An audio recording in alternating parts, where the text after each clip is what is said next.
Hello, good morning. कैसे हो आप सब? आई होप कि सब लोग अच्छे होंगे। मैं भी अच्छी हूँ। तो मैंने नहा लिया है। नहाने के बाद ये वाली मैंने साड़ी पहन रखी है और अब मैं करूँगी पूजा।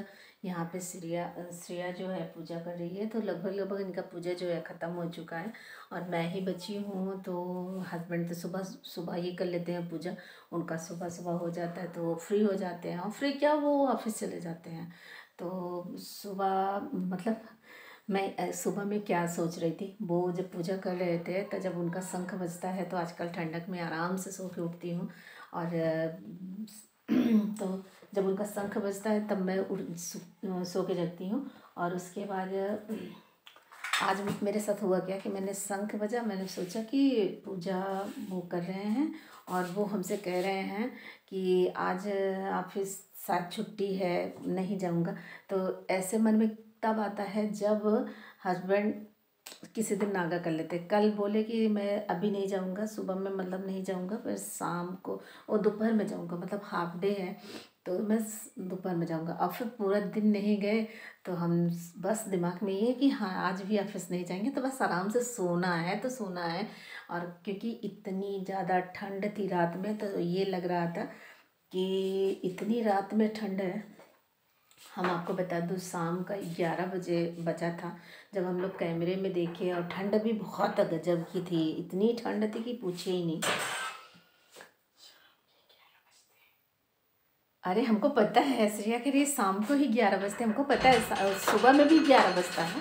मैं शाम को 11 बजते कि रात में 11 बजते? रात, अच्छा हाँ, बोलते बोलते गलती से हो जाता है। तो श्रेया के लिए शाम को नहीं रात को पता है मुझे। तो श्रेया यहाँ पर पूजा कर ली है और सारे भगवान जी को नहला दे हो मतलब अच्छा। तो श्रेया पूजा कर ली है और मेरी बारी है। तो मैं बताऊँ आपको जो मेरे साथ हुआ। तो फिर मेरे हस्बैंड क्या कह रहे हैं कि मैं तो मतलब पूजा कर लिया हूँ और आज नहीं जाऊँगा ऑफिस। मतलब आपको सपने की बात बता रही हूँ। तो आज मैं नहीं जाऊँगी। फिर मैं आराम से क्या की, वो पूजा करके चले गए, फिर गए बाहर दूध लेने। और जब वो पूजा करने के पहले आए तो मोटर चलाए और मोटर चला के नहाए। तो हमारे क्या गीजर लगा है बट गीजर का इस्तेमाल नहीं हो रहा है। और वैसे भी हस्बैंड ये सब चीज़ों का थोड़ा बहुत ही मतलब ये सब चीज़ थोड़ा नहीं, बहुत ज़्यादा ही बचाते हैं। जैसे एसी हो गया तो एसी भी वो बहुत ही कम मतलब कम ही इस्तेमाल करते हैं। पहले तो मतलब एसी के रूम में जितना बर्दाश्त कर लेते हैं उतना करते हैं। तो अब एसी का रूम मिला ऑफिस में तो वो नहीं लिए। अब भाई इतनी भयानक की गर्मी है, अब आपको वहीं बैठना है तो फिर भाई एसी का रूम लेना ही पड़ेगा। तो चलिए हम आप लोगों से बात करते करते हम पहले ना हाथ धुल लूँ, क्योंकि मैं थोड़ा सा मेकअप वगैरह करी तो फिर गंदा हो गया है हाथ। गंदा क्या, जैसे मेकअप वेकअप करने के बाद ना लगता नहीं है कि हाथ को साफ कर लो, जूठा हो गया है हमारा हाथ। जैसे कि ग्लिसरीन वगैरह या बॉडी लोशन ये सब लगाने के बाद तो हाथ गंदा हो जाता है। तो फिर ये था।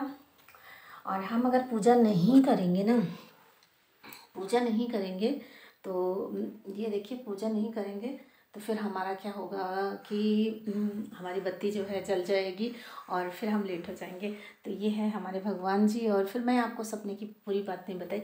फिर उसके बाद क्या हुआ कि मैं फिर से मेरी आँख लग गई। आज जब दोबारा अगर सुबह में एक बार आँख लग जाए तो फिर मुश्किल हो जाता है। तो फिर मेरी आँख लगी, फिर उसके बाद आँख खुली तब जब 7:45 हो गए। जब 7:45 हो गए तब आँख खुली तो लगा कि यार अभी मैं क्या करूँ। तो फिर मैं सबसे पहले किचन में गई, किचन में दाल चढ़ाई और दाल चढ़ाने के बाद मैंने आटा तैयार करके रख दिया। और उसके बाद आटा तैयार करके रख दिया, दिमाग में ये लगा था कि आज जाएंगे, आज मंगलवार है, आज जाएंगे हस्बैंड ऑफिस और ऑफिस के साथ साथ वो जाएंगे हनुमान जी का दर्शन करने। तो वो खाना तो खा के नहीं जाएंगे और फिर उसके बाद मतलब टिफ़िन पैक करना है हमें। तो फिर ये है कि सटाक से करते करते करते करते दाल रोटी बना पाए। और चावल ऑलरेडी वैसे भी बहुत कंपलसरी नहीं है चावल देना उनको। और आप समझ सकते हैं कि चावल मैं क्यों नहीं देना चाहती हूँ। तो फिर वो इसी ये है कि दाल रोटी बन गई तो आप आराम से खा लेंगे। और जैसे हम लोगों के लिए होता है ना कि हम लोग दाल रोटी अगर बना रहे हैं तो भाई चावल तो बनना ही चाहिए। तो परमात्मा ना करे किसी को ऐसी प्रॉब्लम आए और कि हाँ चावल मना है, अगर कोई चीज़ मना हो जाता है तब फिर ज़्यादा दिक्कत होती है। तो ये थी मेरी सपने की कहानी। और फिर उसके बाद किस तरह से मैंने जल्दी से सूसा डाक से मैंने उनका टिफ़िन पैक किया और वो ऑफिस गए। और फिर उसके बाद था हम लोगों का दिनचर्या। फिर हमने झाड़ू लगाया और झाड़ू लगाने के बाद तब तक ज्योति आ गई। ज्योति बर्तन वगैरह क्लीन करी, यहाँ देख लीजिए तो बर्तन क्लीन हो गया है। और मतलब सब काम हो गया, सिर्फ ओनली क्या बचा है, रोटी बनाना है बचा है। उनके लिए मैंने रोटी बनाया था, हम लोगों के लिए रोटी नहीं बनाया था। हम कहा सुबह 8:15 बजे रोटी बना देंगे तो बहुत ही ज़्यादा ठंडी हो जाएगी, तो इसलिए मैंने उनके लिए रोटी बनाया, अपने लिए रोटी नहीं बनाया। और फिर मैंने बनाया है सरसों की साग और दाल चावल, ये 2 चीज़ें बनाई। और उनके अगर रहते बना लेती ना टाइम से तो सरसों का साग हाँ बड़े प्रेम से खा लेते। और सरसों का साग मैंने वहाँ पे रख दिया है, 3 गड्डी आएगी थी, तो मतलब जैसे 10 रुपीज़ की 3 में। और यार मेरा पूजा का जो बत्ती है यहाँ बुझता जा रहा है। तो चलिए मिलते हैं नेक्स्ट ब्लॉग में, बाय।